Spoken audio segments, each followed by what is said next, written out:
কিন্তু তার চোখে আছে এক অদ্ভুত দৃঢ়তা। ভাঙাচোরা জিনিসের ভেতরেও সে খুঁজে পায় জীবনের সৌন্দর্য। সে লিলি, এক দরিদ্র মেয়ে, যার জীবন সংগ্রামই তার শিল্প। ছোটবেলায় মাকে হারিয়েছে, বাবাকে হারিয়েছে অসুখের যন্ত্রণায়, তবুও থেমে থাকেনি সে। সকাল হলে শহরের প্রান্তে ছেঁয়া কাপড়ে বানানো ঘর থেকে বেরিয়ে পড়ে, হাতে একটা ভাঙা ছুরি, একখানা হাতুড়ি আর এক মুঠো সাহস নিয়ে। তার কাজ যে জিনিস মানুষ ফেলে দেয় সেটাকেই নতুন করে গড়ে তোলা। পুরনো হাঁড়ি, মরিচা ধরা টিন, ভাঙা লোহার টুকরো, এসবই তার কাছে রত্নের মতো। রাস্তার পাশে বসে সে ঘষে, পেটায়, কেটে আবার নতুন আকার দেয়। কেউ তাকে শেখায়নি, কিন্তু নিজের হাতে নিজের পৃথিবী বানিয়ে নিয়েছে। লোকজন দূর থেকে অবাক হয়ে দেখে কেমন করে এই ছোট মেয়ে জংধরা লোহাকে রূপ দিচ্ছে কাজে লাগার জিনিসে। কেউ দেয় না তার কাজের দাম, কিন্তু লিলি জানে সে যা করছে তাতেই তার জীবন বেঁচে আছে।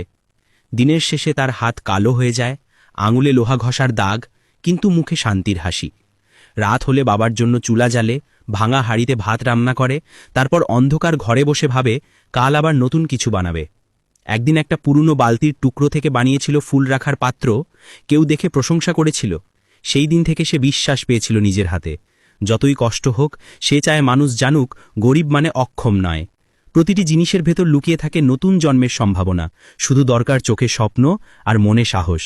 লিলি তাই প্রতিদিন ঘাম ঝরিয়ে, মাটি মেখে, লোহা ঘষে নিজের জীবনের গল্প লিখে চলে, যেখানে দারিদ্র্য আছে, কষ্ট আছে, কিন্তু হাল ছাড়ার কোনো জায়গা নেই। রাত গভীর হলে, যখন চারপাশ নিস্তব্ধ হয়ে যায়, তখনও লিলির ঘরে একটু আলো জ্বলে। মাটির প্রদীপের আলোয় সে নিজের বানানো জিনিসগুলোর দিকে তাকিয়ে থাকে, যেন ওগুলোই তার স্বপ্নের প্রতিচ্ছবি। কখনো কখনো সে ভাবতে বসে, যদি একদিন নিজের একটা ছোট দোকান হতো, যেখানে সে তার বানানো জিনিস বিক্রি করতে পারত, তাহলে বাবার ওষুধ কেনার চিন্তা থাকত না। পরের দিন সকালে আবার নতুন উদ্যমে কাজে নেমে পড়ে। ভাঙা লোহার টুকরোকে পেটাতে পেটাতে তার মনে হয় প্রতিটি আঘাত যেন তার জীবনের কষ্টকে হারিয়ে দেয়। রোদে পুড়ে, ধুলোয় মিশে সে জানে এই পৃথিবীতে টিকে থাকতে হলে নিজের শক্তি সবচেয়ে বড় ভরসা। মাঝে মাঝে রাস্তায় দিয়ে কেউ হাঁটে, থিমে তাকায় তার দিকে, কেউ হাসে, কেউ মুগ্ধ হয়, কিন্তু লিলি কারো দিকে তাকায় না। তার চোখে শুধু কাজ, পরিশ্রম আর স্বপ্ন। তার তৈরি করা জিনিসগুলো এখন আশেপাশের মানুষ ব্যবহার করে। কেউ দরজায় লাগায়, কেউ বালতি বানায়, কেউ ফুল রাখে তার বানানো পাত্রে। ধীরে ধীরে তার নাম ছড়িয়ে পড়ছে এলাকায়। সবাই বলে, ওই মেয়েটা ভাঙা লোহা দিয়ে সোনা বানায়। কিন্তু লিলির কাছে এগুলো প্রশংসা নয়, এটা শুধু তার জীবন টিকিয়ে রাখার পথ।